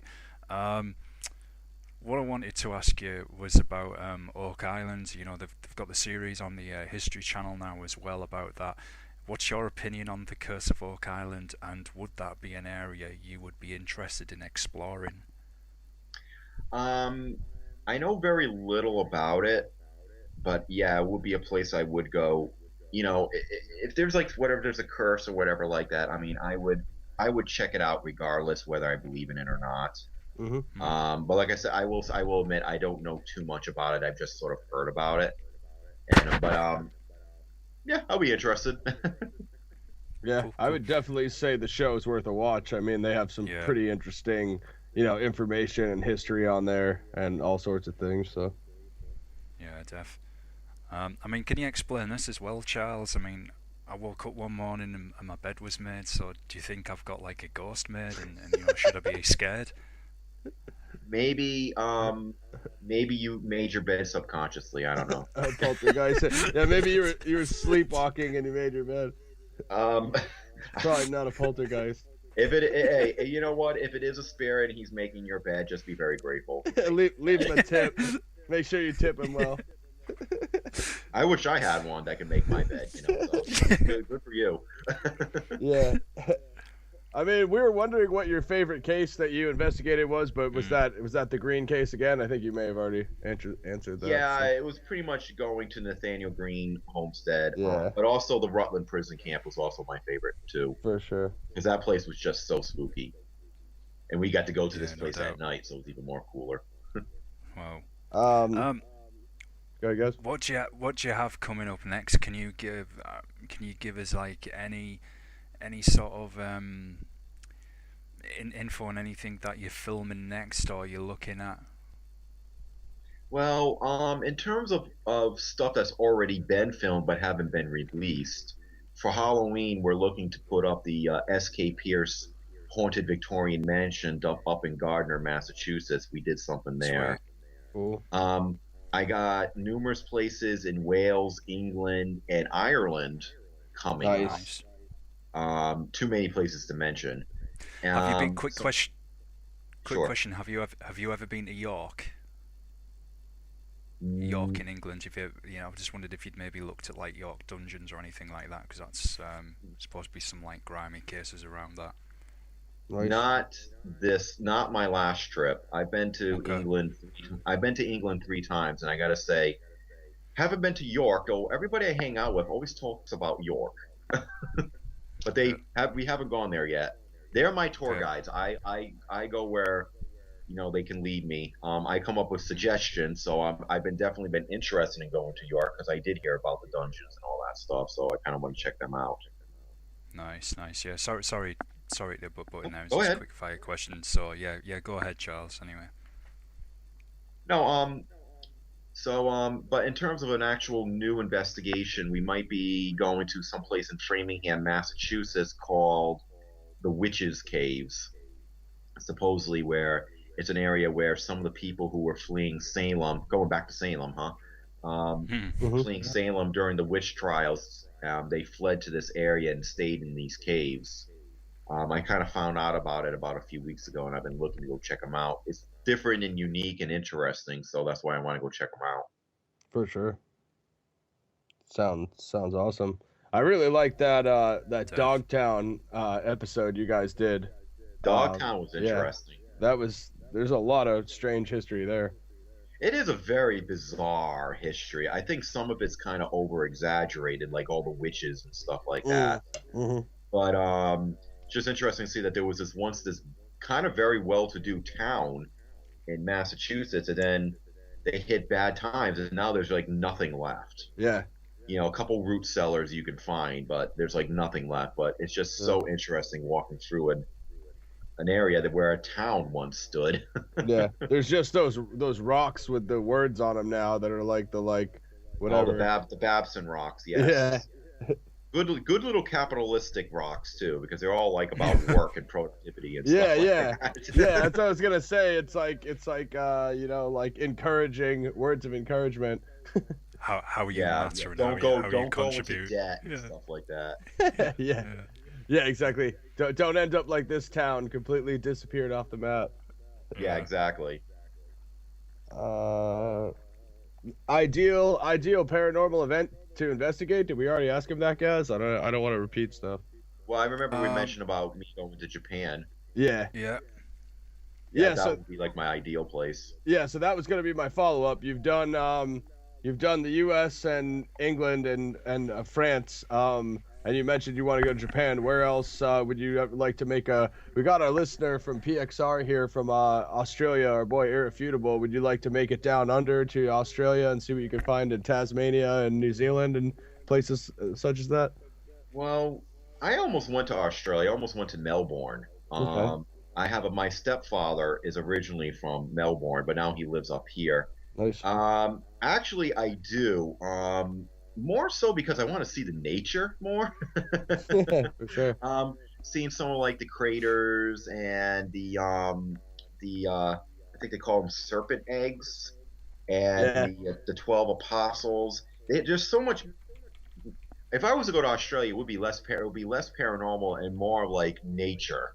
Mm. You know, the Great Barrier Reef, and I would like to go to Sydney, Canberra, Brisbane, Melbourne, Perth.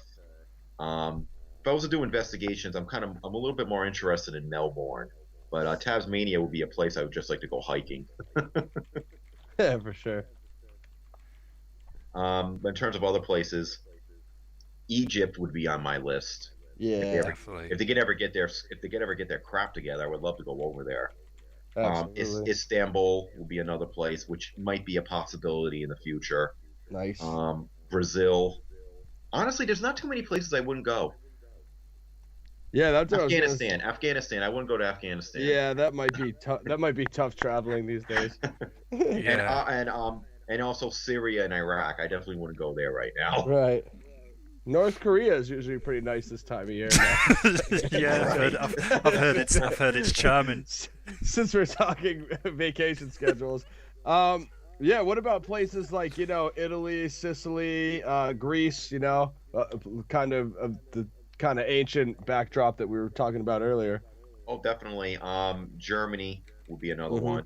one. Greece and Turkey with their fascinating Greek and Roman history would be also Yeah, very definitely. interesting. A lot of mythology, just a lot of history. For sure. So, it's kind of hard. It's like, which place would you rather go? It's like, it's so hard because I would really go anywhere. What about Even what about a Afghanistan. Yeah. Once What it about clears a up a bit. Yeah. What about a nice warm trip in Siberia? Yeah.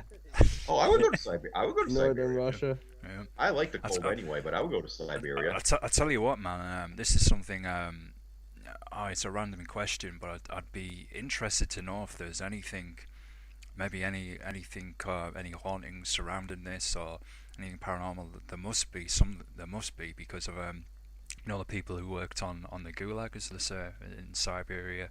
So if I've got that right, that would be. I'd be interested if there's anything connected to that. I don't know if there is. I've never heard anything, but just of all the thousands of people that sadly perished whilst constructing the railway there. Yeah, for sure. most likely there is. I mean, Yeah. there's certain honestly, there's certain places I actually wouldn't investigate out of respect. Mm. Mm. The concentration camps I wouldn't do. Yeah, I wouldn't absolutely. go to I wouldn't go to Newtown. Obviously, that would be disrespectful. I wouldn't go to like the 9/11 um, World Trade Center site, or I wouldn't do any stuff like that. Stuff that's like too new. I would kind of concentrate more on much older things that won't be so offensive.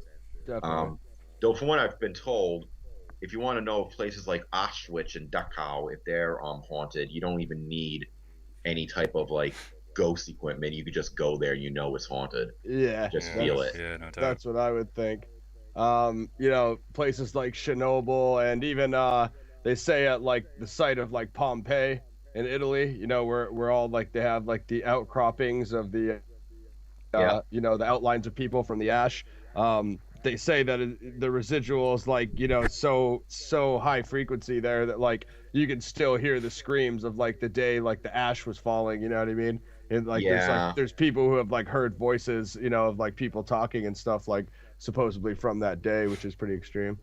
yes, yes. I mean, and it's no, and it's unfortunately, history is just filled with all these massive tragedies, where it's like the bubonic plague Yep. or the famine in China in the 1930s and 40s, and all the wars and Yeah. killings. I mean, The you Red can't Plague, escape it. If you're potato looking, famine.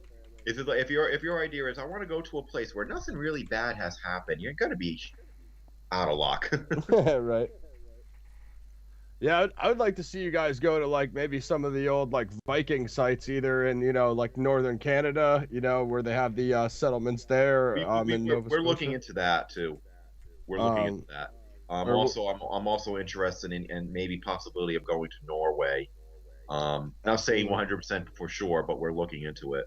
yeah, absolutely, or even whatever there might be in like Greenland and Iceland. If there's anything Yeah. up in those areas as well, be Well, interesting to I see. am actually going on a trip again in May, but that's going to be back to Ireland, and then Northern Ireland, and then heading back to Wales. Nice. I mean, new places and hopefully to film and see what we can do. But yeah, I mean, the British Isles are definitely my more favorite spot right now. Yeah. Hey, There's so much to do in just with that one little area. here's a question: what is your personal ethnicity and ancestry? English, Portuguese, and German. Okay. Nice. And does that play a role in would you like to investigate like any of the English sites that relate back to, any connection to your family at all? Not so much in England, more so in Germany, For sure. because the vast majority of my ethnicity is German. So that's Absolutely. why I've been wanting to go to places like Berlin and Munich, where some of my ancestors came from. Yep, definitely. For sure. Plus they have Oktoberfest and they drink a lot, so that might be kind of Oh fun. yeah, that could That's definitely a win. I could see the upside of that. Stop by the beer halls. Yeah, exactly. And Berlin Just might roll be in the out. future also. Yeah, Berlin's a great city.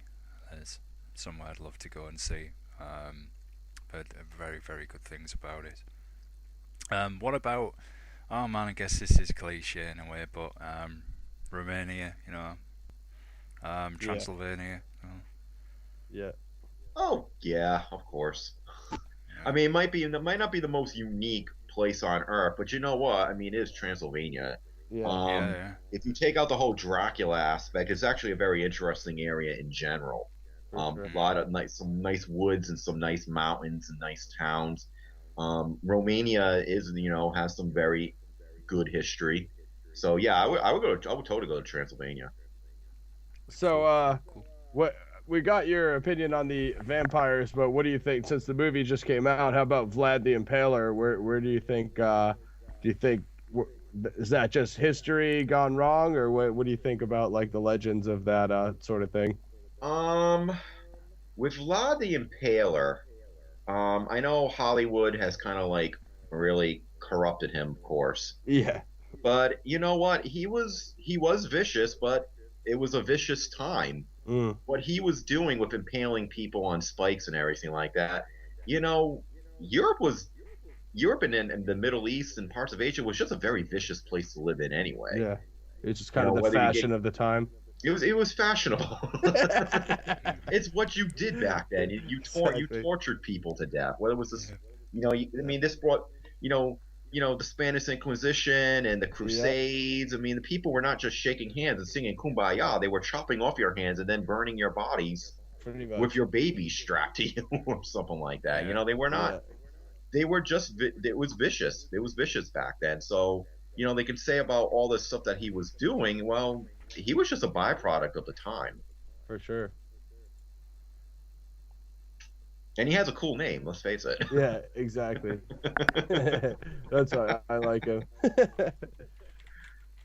Well, yeah, we could just about wrap it up here. I know you got to go in a few minutes. Yeah. Do you have anything else you want to shout out to your fans, or where they can find you, or anything else you got coming up? Well, check us out on YouTube. If besides that really crazy name I have, you can just simply type in Creepy Places of New England or Creepy Places Global. Yeah. Feel free to like us on Facebook at Creepy Places of New England. And, if you want, you can friend me on Facebook. My name is Charles Reese, Reis. Just don't be mad if you get requests for Bubble Witch and Cityville. Mafia wars. Mafia wars and all that stuff. So, it's all good. If anybody wants me to go to any of a historical place with them, if I can arrange it, I'm more than willing. Absolutely.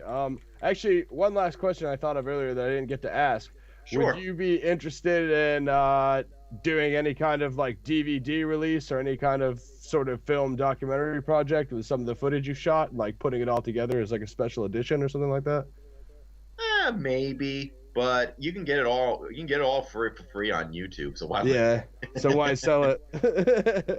I have thought of it, but if I was to do that, it would be something completely different and special, not just something we have on YouTube already. Yeah, I think that would be kind of like a rip off for people, Yeah, absolutely. Because I know people who do it, and in many cases I find it to be a rip off. Yeah. So you would want the footage to be exclusive content, in other words. Yeah. I mean, if I'm gonna make you buy a DVD, it'd rather be something that you don't get, that you have never seen and don't get for free. For sure. Already on YouTube, because I think that's just. Nor will it ever be available for free on YouTube. It'd just be suck if you spent like even anywhere from $5 to $10 on a DVD, and then all of a sudden 2 months later it's up on for free for YouTube. So it pops up free download. Yeah, right, exactly. Yeah, absolutely. No, it's just we've been asking a lot of people that lately, so just no problem. crossed No my problem. mind. But Yeah, thank you very much. Oh, go ahead, guys.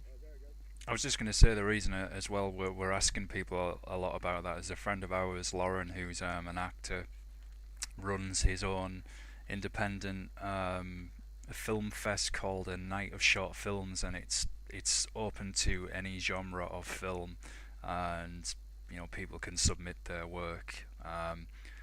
But now I think of it, I don't think you need a DVD, do you, VX? I think you could submit something via YouTube as well, and then Lauren will screen it at his film fest. So I can email you, Lauren's details of how you can submit your films if that's something you'd be interested in.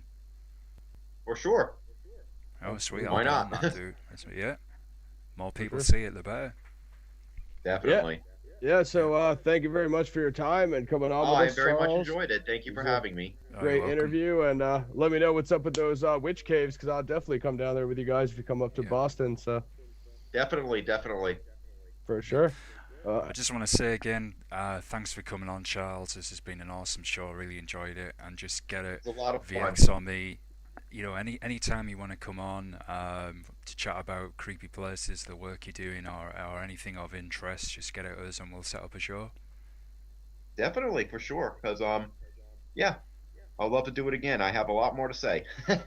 Thanks, man. Yeah, whenever you get some new content or any stuff that you're working on or anything you want to do, just drop us a line, and yeah, man, we'll get you guys back. If you want to bring Steve on with you next time or whatever you want to do. That'll be fun. That'll be great. For sure. All right. Thanks for coming on, sir. It's a great show. Everybody have a great night or a great morning wherever you are. Yes, sir. You too. You too, Charles. Bye. Peace, man. Talk to you soon. Peace, man. Bye. Peace. Have a good one. That was pretty epic, bro. Oh, that was awesome, man. Like I said the other week, VX man, this season it's gonna be hard when we have to look back and pick out our favorite shows, man. It's gonna be Yeah, difficult. dude. Well, you know That that who I'm gonna you know who I'm gonna email when this show is over, and that show's so top secret epic we can't even talk about it yet. So I know, and you do know I'm gonna go through several amounts of pants on that show because I'll just be yeah, going to you all the time, dude, it's I can't say yet, but dude, it's I can't say yet. Oh man, yeah, peeps. We have got a show coming up here in a few weeks, and our fams. I wish I could. I can't say to you now, honestly, I can't. But I'm gonna have to make sure I've been to the toilet before we do that show because I'll be sat here shitting myself all the time.